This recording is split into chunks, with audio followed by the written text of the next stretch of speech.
Guys ఈరోజు ఒక మంచి మెమరబుల్ డే అని చెప్పొచ్చు. ఎందుకంటే సో మా అన్నయ్య సడన్గా ఫోన్ చేసి చైత్రని స్విమ్మింగ్ పూల్ తీసుకొస్తావరా అంటే ఇంకా సరేలే సాటర్డే మంచి వీకెండ్ కదా అని చెప్పేసి మేము కూడా వెళ్ళినాము. ఇది సడన్గా అయిపోయింది. సో అందరం మా వదినే, నేను, మా వైఫ్, అన్నయ్య పిల్లలందరం, చిన్న అన్నయ్య పిల్లలందరం కలిసాము. ఎక్కడికి వెళ్తున్నాం అంటే హస్తినాపూర్ రోడ్, టీకేఆర్ నుంచి రోడ్ ఉంటుంది కదా, జెడ్పీ రోడ్. ఆ జెడ్పీ రోడ్ లో ఉంది. చాలా బాగుంది. పిల్లలకు మంచి కిడ్స్ ఏరియా ఉంది, పెద్దోళ్ళకు అడల్ట్ ఏరియా ఉంది. చాలా మంచి అనిపించింది. సో అందరు నీళ్ళల్లో ఫుల్ ఎంజాయ్ చేస్తున్నారు. ముఖ్యంగా మా చైత్రని లోపలికి తీసుకెళ్ళినా మస్తు ఆనందంగా అనిపించింది. ఇంట్లో రోజు స్నానం చేసేటప్పుడు టబ్లో స్నానం చేస్తూ ఉంటుంది, మస్తు ఆడుతూ ఉంటుంది. స్విమ్మింగ్ పూల్కి వస్తే కొంచెం భయపడుతుందేమో అనుకున్నా, కానీ ఇక్కడికి వచ్చినాక అసలు భయం అనేదే లేదు. ఫుల్ హ్యాపీగా నీళ్ళలో ఆడింది. సో ఫస్ట్ కిడ్స్ జోన్లో వేద్దాం, మంచిగా చాలాసేపు ఆడిద్దాం అని చెప్పేసి చాలాసేపు ఆడినాము.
మీ స్విమ్ చేయనా?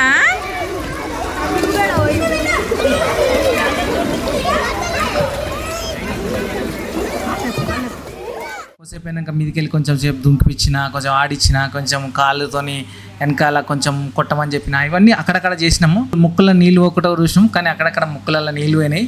సో కొంచెంసేపు అక్కడక్కడ చిన్న చిన్న భయం అయితే అనిపించింది చిన్న చైత్ర దగ్గర. ఫస్ట్ టైం కదా, చాలా ఎంజాయ్ చేసింది. ఇంకా మా పిల్లలు, మా మా రుద్విను, మా అన్నయ్య వాళ్ళకి ఈత వస్తుంది కాబట్టి కిడ్స్ జోన్ కాకుండా అక్కడ వెళ్ళారు, ఇక్కడికి వెళ్ళారు, అక్కడికి వెళ్ళారు. అటు ఇటు మొత్తానికైతే నడిపించినాం. సో పిల్లల నవ్వులు, నీళ్ళ సప్పుట్లు, ఆ మూమెంట్స్ చూస్తుంటే టెన్షన్లు అన్నీ మర్చిపోయిన. వాడు ఉన్నంతసేపు అయితే టెన్షన్ అనేది.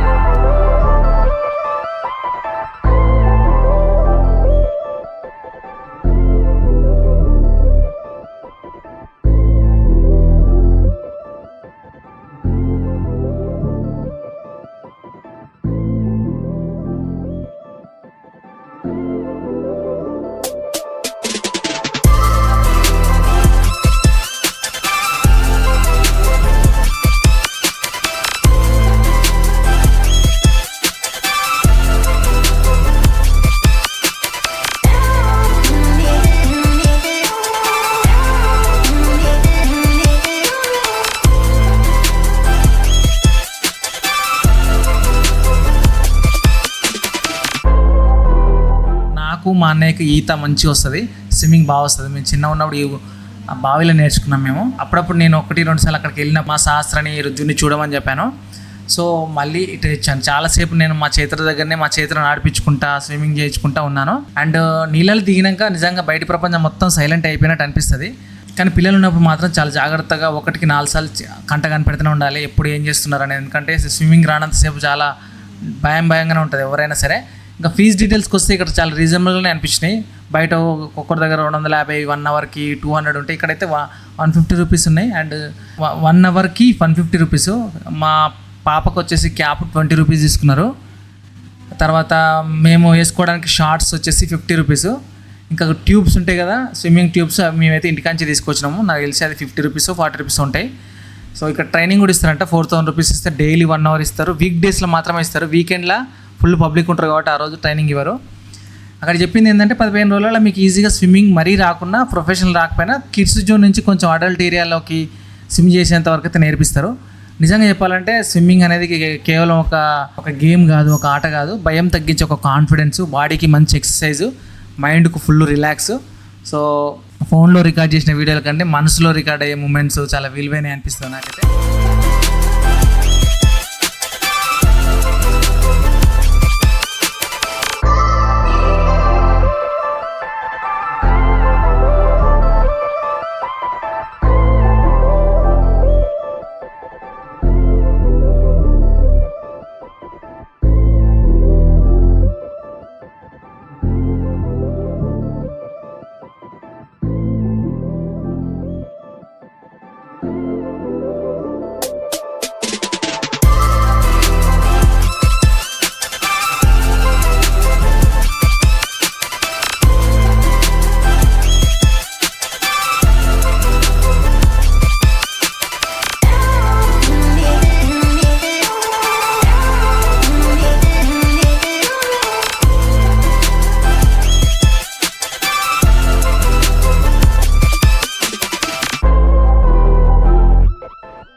చాలా మంచిగా అనిపించింది. మీరు కూడా వీలైతే ఎండాకాలంలో మీ పిల్లలకు మంచి స్విమ్మింగ్ నేర్పియండి, టైం వేస్ట్ చేయకుండా ఏదో ఒక యాక్టివిటీ అయితే చేయించండి. And thank you so much. Video నచ్చితే లైక్ చేయండి అండ్ సబ్స్క్రైబ్ చేసుకోవడం మర్చిపోద్దు. Thank you.